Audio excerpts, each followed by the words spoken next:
തിരുനാമത്തിന് മഹത്വം ഉണ്ടായിരിക്കട്ടെ. ഞാൻ ഈ പ്രാർത്ഥന കൂട്ടായ്മയിലേക്ക് വരാൻ തുടങ്ങിയിട്ട് ഏകദേശം 9 വർഷത്തോളം കഴിഞ്ഞു. അന്ന് തൊട്ട് ഇന്നോളം ഞങ്ങൾ വരുന്നുണ്ടായി. ഇവിടോട്ട് മാറ്റി കഴിഞ്ഞപ്പോഴത്തേന് വരാനായിട്ടുള്ള ബുദ്ധിമുട്ട് കാരണം വരുന്നില്ലായിരുന്നു. ഇപ്പോൾ കുറച്ച് നാളായിട്ട് പിന്നെയും വരാൻ തുടങ്ങി. ശാരീരികമായിട്ട് ബുദ്ധിമുട്ടൊക്കെ ഉണ്ട്. 19 വർഷമായിട്ട് ഡയബറ്റിക് ആയിട്ടുള്ള ഒരാളാണ് ഞാൻ. എനിക്ക് 2 മക്കളുണ്ട്. മൂത്ത മകന് 34 വയസ്സുണ്ട്. അവന് ഞാനൊരു രോഗവുമായിട്ടാണ് ആദ്യമായിട്ട് ഇവിടേക്ക് കടന്നു വന്നു 9 വർഷത്തിന് മുമ്പ്. അത് കഴിഞ്ഞ് അവൻ അന്ന് BSc ഇലക്ട്രോണിക്സ് പാസ്സായി ചങ്ങനാശ്ശേരി ജോലി നോക്കുന്ന അവസരത്തിലായിരുന്നു. അവനിവിടെ വന്നു. ഞാൻ അച്ഛനോട് പറഞ്ഞ് പ്രാർത്ഥിച്ചു. പ്രാർത്ഥിച്ച് കഴിഞ്ഞ് അവനൊരു വിസിറ്റിംഗ് വിസ എടുത്ത് അങ്ങനെ ദുബൈയിലേക്ക് പോയി. 1 മാസം കഴിഞ്ഞ് തിരിച്ചു വന്നു. അത് കഴിഞ്ഞ് അവന് ജോലി കിട്ടി. 1.5 വർഷം കഴിഞ്ഞ് തിരിച്ചു വന്നു. വിവാഹം കഴിഞ്ഞു. വിവാഹത്തിന് വേണ്ടി ഇവിടെ പ്രാർത്ഥിച്ചു. ഇവിടെ വന്ന് 1 മാസത്തെ അവധിക്ക് വന്നാണ്. 22 ദിവസം ആയപ്പോഴത്തേന് ഞാൻ ഇവിടെ വന്ന് അവൻ വന്നതിൻ്റെ പിറ്റേ ദിവസം തന്നെ വന്ന് പ്രാർത്ഥിച്ചു കഴിഞ്ഞ് വിവാഹം നടന്നു. 1.5 മാസം കഴിഞ്ഞ് അവിടെ ചെന്നപ്പോഴത്തേന് അവൻ്റെ ജോലി അങ്ങ് പോയി.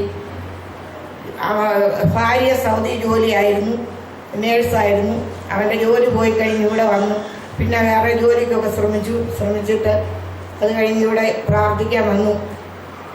110 പേര് ഒരു ഇന്റർനെറ്റിൽ കണ്ട ഒരു അപേക്ഷ കൊടുത്തു. 110 പേര് ആ ഇന്റർവ്യൂവിനകത്ത് വന്നു.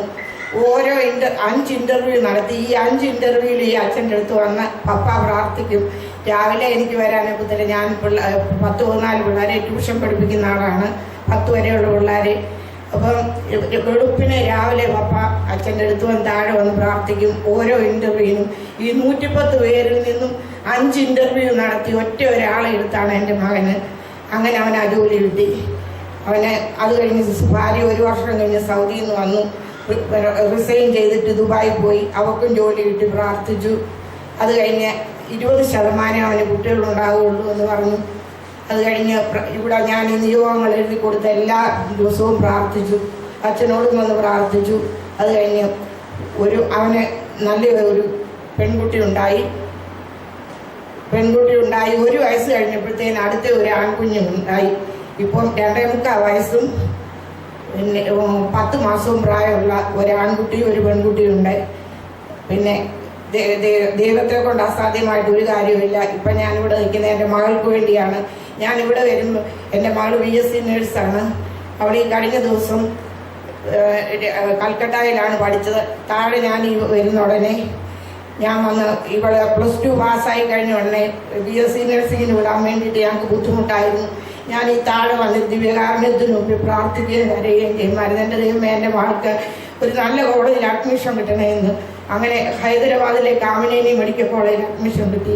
അവൾ പഠിച്ചു കഴിഞ്ഞ് റിസൾട്ട് അറിഞ്ഞു. സർട്ടിഫിക്കറ്റ് പോലും കിട്ടുന്നതിന് മുമ്പേ പിന്നെ കൽക്കട്ടയിലെ BM ബിർള ഹോസ്പിറ്റലിൽ ജോലി കിട്ടി. ഇന്ത്യയിൽ 1ാമത്തെ NABH ഉള്ള ഹോസ്പിറ്റലായിരുന്നു.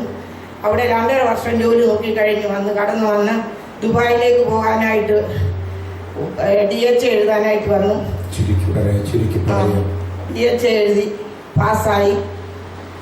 വളരെ പ്രയാസമുള്ളതായിരുന്നു DH. എന്നാൽ ദൈവം അവളെ ജയിപ്പിക്കാനായിട്ട് സാധിച്ചു. അത് കഴിഞ്ഞിട്ട് അവളിവിടെ വന്നിട്ട് ജോലിക്ക് വേണ്ടി 3 മാസം പോയി.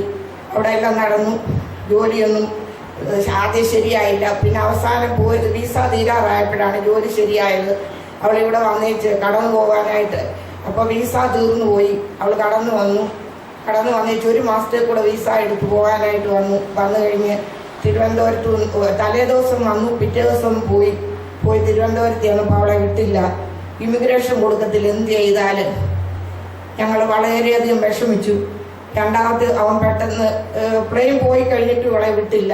തിരിച്ച് ഞങ്ങൾ തിരുവനന്തപുരത്ത് നിന്ന് ഇവിടെ വന്ന് എങ്ങനെയാണ് ഇവിടെ വന്നെന്ന് പോലും അറിയത്തില്ല. അതുപോലെ മനസ്സിന് ഭയങ്കര ഭാരപ്പെട്ട വിഷയമായിരുന്നു. ഇവിടെ വന്നു കഴിഞ്ഞ ഉടനെ രണ്ടാമത് അവന് വന്നപ്പോഴത്തേന് വീണ്ടും മംഗലാപുരത്ത് നിന്ന് ടിക്കറ്റ് എടുത്തു. ഇവിടുന്ന് മംഗലാപുരത്തിന് പോയി. അവിടുന്ന് ഞാൻ മംഗലാപുരത്തിന് ഇവളെ കയറ്റി വിട്ടിട്ട് ഞാൻ അച്ഛൻ്റെ അടുത്ത് വന്ന് പറഞ്ഞു. ഞാൻ ഒരു ഭ്രാന്തിയെ പോലാണ് അച്ഛൻ്റെ അടുത്ത് വരുന്നത്. അച്ഛൻ്റെ അടുത്ത് വന്ന് പ്രാർത്ഥിച്ചു. അച്ഛൻ പറഞ്ഞു അവൾ കയറിപ്പോക്കോളും. 13 സ്വർഗസ്ഥനായ പിതാവേ ചൊല്ലണം, 13 നന്മ പറഞ്ഞ പറയും ചൊല്ലണം, 13 തൃത്വസ്തുതി ചൊല്ലണം, 13 വിശ്വാസ പ്രമാണം ചൊല്ലണം, 99 ദിവസം കർണക്കൊന്ത ചൊല്ലണം. എല്ലാം പറഞ്ഞു. ഞാനതെല്ലാം ചെയ്ത് ഞങ്ങൾ വീട്ടിൽ പോയിരുന്നു, പ്രാർത്ഥിച്ചു. പ്രാർത്ഥിച്ചുകൊണ്ട് ഏതായാലും മംഗലാപുരത്തു നിന്ന് ഇവളെ ഒന്നും ചോദിക്കാതെ നേഴ്സാന്ന് പറഞ്ഞാൽ വിടാത്തത്, ഇമിഗ്രേഷൻ കൊടുക്കാഞ്ഞത്. നേഴ്സുമാർക്ക് ഇപ്പം കേരളത്തിൽ നിന്ന് അവർ കയറ്റി വിടത്തില്ല, ഇന്ത്യയിൽ നിന്നേ വിടത്തില്ല. അങ്ങനെ അവൾ കടന്നുപോയി. ഈ കഴിഞ്ഞ 2-ാം തീയതി തൊട്ട് അവിടെ ചെന്നു. 2-ാം തീയതി ഒരു ജോലിയിൽ പ്രവേശിച്ചു. എൻ്റെ ദൈവത്തിന് 1000 സ്തോത്രം ചെയ്യുന്നു.